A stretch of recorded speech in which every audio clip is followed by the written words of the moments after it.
unicorn, blue unicorn. We need a gunfire. Hey guys, what is up? I'm Max. I'm Wenji, and welcome back to Reacticorns. Back to Reacticorns. What happened? Just wanted to like slow it down today, be a bit more chill, get some cordial, okay, and just enjoy this episode. Because it's gonna be educational. We're all about that education life. Knowledge. Today we're gonna be learning about myths that you still believe that are not true. I don't think I believe any myths that are not true. Yeah, like unicorns, but that's not a myth. So the first one is, there's no such thing as a sugar rush. No. There is definitely a sugar rush, isn't there? Well, I feel a little bit more energetic with the sugar, but I don't get like a full-on rush. Not like this kid, look at him. No, that's not crazy. what I look like after I eat. Are you sure? Yeah, I'm pretty sure. Anyway, apparently they've been disproven since 1982. Well, that's a long time. So there should be no one that has an excuse to believe that now. But everyone says it. Even I said it. It was like, get your cordial. Isn't it a scientific fact that red cordial makes people hyperactive? Anyway, apparently it's not true. They did a study on it and there's no difference between like sugar and non-sugar diets. Now you know. So maybe it's a placebo. It's a placebo effect. Alright, so this next one. Rubber tires on a car don't protect the car itself from being struck by lightning. Well, I never even thought about that, so I can't comment. I kind of thought about it at one point. You know, like when people work on electric poles and stuff, they wear rubber gloves so they don't get electrocuted. Because the tires are rubber, you'd assume that there's nothing to conduct through. The electricity needs to go through something. But if there's a tire, it should stop there. But apparently, it still goes through. So you're not protected. The electricity can still go through the metal frame of the car, and then it's close enough to the ground that it can just kind of force its way through. Oh. Around the rubber. Still better to be inside a car than outside of it during a storm for safety, because if you're outside the car, you got no barrier. So the lightning gonna be coming after you. Well, I heard the lightning will strike at the highest point. I would just lie down next to the car, and then the car would be the tallest point. You could be right. We're not sure on that one. Don't take my word for it. Anyway, look, here's a convenient picture of a lightning damaged car. This looks crazy. That is crazy. Look at the black. Black underneath. It's like barbecued car. Dang, I hope people went inside that car when it happened. That would have been like the scariest thing in my life. If my car got struck by lightning while I was in it, I'd go out and buy 1,000 lottery tickets. Brain cells can and do regenerate. Oh. Did you know that? Mine are an exception. They cannot regenerate. Once a blue unicorn loses his brain cell, it's gone forever. Which makes my brain cells the most precious brain cells in the whole world. And makes these Reacticorn episodes go downhill day after day. Anyway, there's a whole bunch of explanation as to why brain cells regenerate, but the reason is science says so. And that's the only reason he needs. The Sahara Desert. The largest. The greatest and largest. It is the largest desert, right? Wrong. No, Your whole life is a lie. You know what the biggest desert is? Your heart. The actual largest desert is Antarctica. What?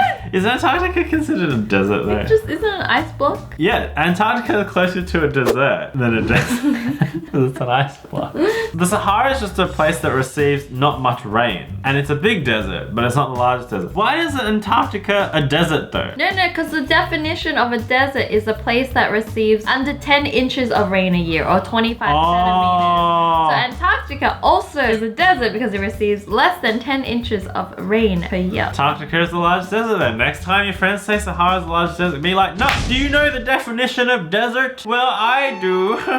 It is a place that receives less than, how much? 10 inches. 10 inches of rain a year. I know what dessert is, and that's what I'm looking forward to. A dessert is a place that unicorn eats less than 10 of a year. Because pink unicorn is like a taskmaster not letting me eat my dessert. You just got some ice cream yesterday. Ooh, and Mount Everest isn't the tallest mountain. I knew that. Ooh, then what is the tallest mountain? I'm not going to tell you. I don't know what it is, but I know there's a mountain that starts from below sea level. That's the technicality. You're a clever unicorn. It is called the Mauna Kea. It's actually a dormant volcano, but the large majority of it is under sea level. So, points to you. The London Clock Tower is not named Big Ben. The official name was the Clock Tower and then renamed to Elizabeth Tower. The name Big Ben actually refers to the bell inside the tower. Oh my. Where is even the bell? Come on, man. There's the bell. Oh, the bell hidden in the tower that you can't see from outside. That is such a technicality. Like, it's in there, right? It is the Big Ben. Who cares about this thing called the Elizabeth Tower? That's too long. Big Ben, 2 syllables. Boom, boom. 1-2 punch. Elizabeth Tower. 6 syllables. I ain't wasting my time on that. Big Ben, done. Look at this fact. Going out in the rain doesn't give you a cold. And I would also extrapolate, being cold does not give you a cold. As it says right here in our document, certified by the FBI, that you can only catch a cold by catching the cold virus, the virus. You go out in the rain, where's the virus? It's not in the raindrops, it's transmitted by a human.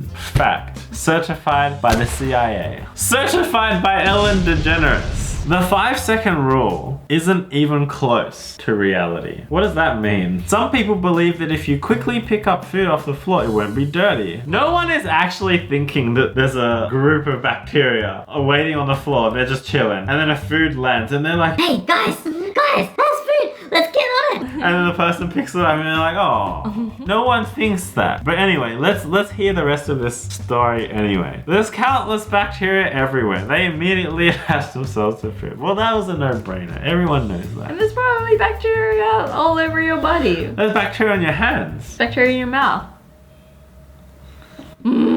Transferring my love. Anyway, I'm still gonna go by the 5-second rule, just so I can eat the food. Avoiding eye contact does not mean someone is lying. It just makes them look suspicious. I never thought that meant people were lying. No, I just thought it just makes them seem suspicious. Do you find me suspicious then? Because I rarely look at someone's eye. But you look at mine. Only for like a brief moment. And most of the time I'll look away. I'll like look at you and then I'll look away. I'll be like, oh, it's been too long. I don't like eye contact, okay? I'm like a cat. Studies have shown that people are actually more likely to be lying if they do make direct eye contact. That is interesting. I didn't know that. Do you think so? It's so that they can monitor the recipient's reactions and then tailor their lie to better fit their reaction. Well, I like to look people in the eye. But Then maybe you're just a pathological liar then. no, I believe I'm not. You look at me in the eye as you say that, I feel like I'm being manipulated. Oh look, a gun with a silencer is still super loud. Well, in the movies it goes, you can still hear a sound. It's like, I should be doing movie sounds. Like, blue unicorn, we need a gunfire. But apparently, a silenced gun is still as loud as a police siren. Oh, really? Like that loud? Not what we were doing. Okay. That's still super loud. I'm gonna just play this link. What?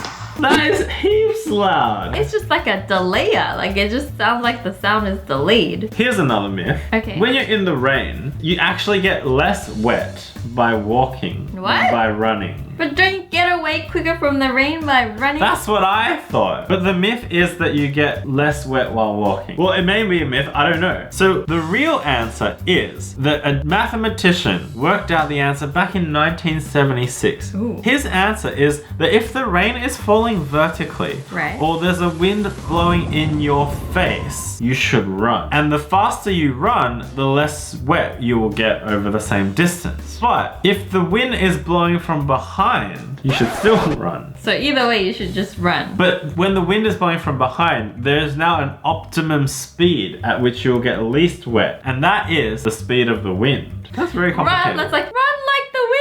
Yeah. The interesting thing is that he said in his formulas that no matter how fast you run, the amount of wetness that you'll decrease yourself getting wet by. Yeah, that was a weird sentence. I'm sorry about that. Is only 10%. So no matter what you do, the only difference you'll make is 10%. And even if you were like Usain Bolt, he's only gonna get like 10% less wet. That's interesting. Could at least try. So then you might as well just walk then. The myth is not that like you actually get less wet walking. walking. It's just that the amount that you save yourself from getting wet by running is barely worth it. It's like not much. That's crazy. If you ran like the wind. I didn't know that. I still feel like running is better. It depends, because if you run and you splash water around and you get more wet by splashing water around your feet, then it's not worth it. Interesting. Anyway guys, that is it for today. Hopefully you guys learned something new and this debunked some myths that you previously may or may not have believed in. Well, I thought I wouldn't have believed in any of these, but there are a few in here that I did believe. That's right. And otherwise, we'll be back again tomorrow with a new episode. And we'll see you guys then. Bye. Bye. Guys, love